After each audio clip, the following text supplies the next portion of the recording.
Can travel be too much of a good thing? Imagine cities like Venice and Barcelona, once bursting with local culture and community life, now overwhelmed by tourists. This phenomenon, known as overtourism, not only strains infrastructure and degrades environments but also dilutes the very essence of local cultures. What is the cost of our wanderlust? How do we preserve the soul of our world's most beloved destinations while keeping them open to explorers? Let's talk about the pressing challenge of overtourism and discuss sustainable solutions for the future of travel.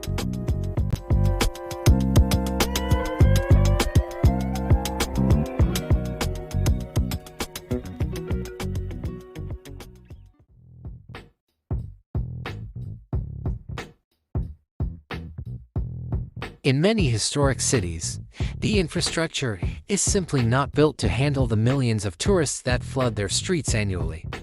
Venice, for instance, sees up to 30 million visitors per year, starkly overshadowing its tiny local population of about 50,000. The influx puts immense pressure on public services and facilities, leading to overcrowded public transport and overtaxed wastewater systems. Residents often bear the brunt of these pressures. In Barcelona, locals have staged numerous protests against overtourism, which they claim ruins their quality of life. The city's narrow streets are now choked with tourists, and rent prices have skyrocketed, driven by the demand for short-term vacation rentals. This makes it increasingly difficult for locals to find affordable housing within their own city, pushing them to the outskirts and altering the city's demographic and cultural landscape dramatically.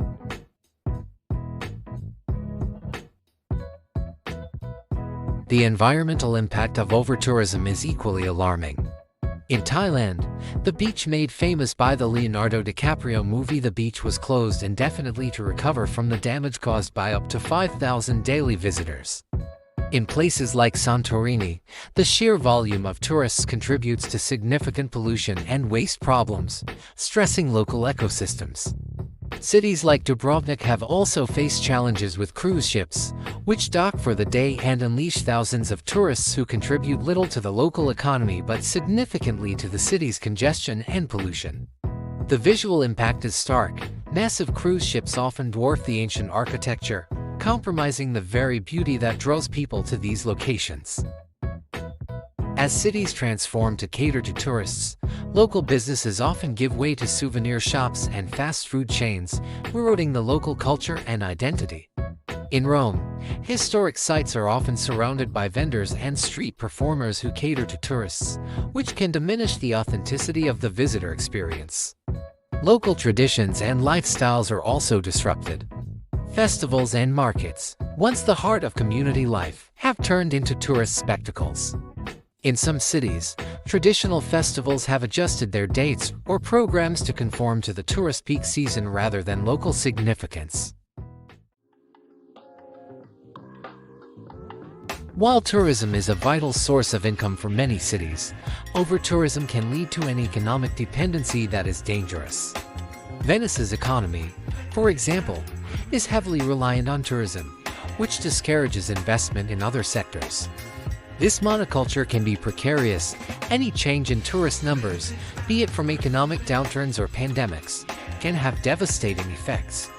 Moreover, the benefits of tourism are not always felt by the local population. In many tourist-heavy cities, the majority of the profits are repatriated by multinational corporations, rather than staying within the local economy. Addressing overtourism requires innovative solutions and the cooperation of multiple stakeholders, including governments, tourism boards, local communities, and tourists themselves.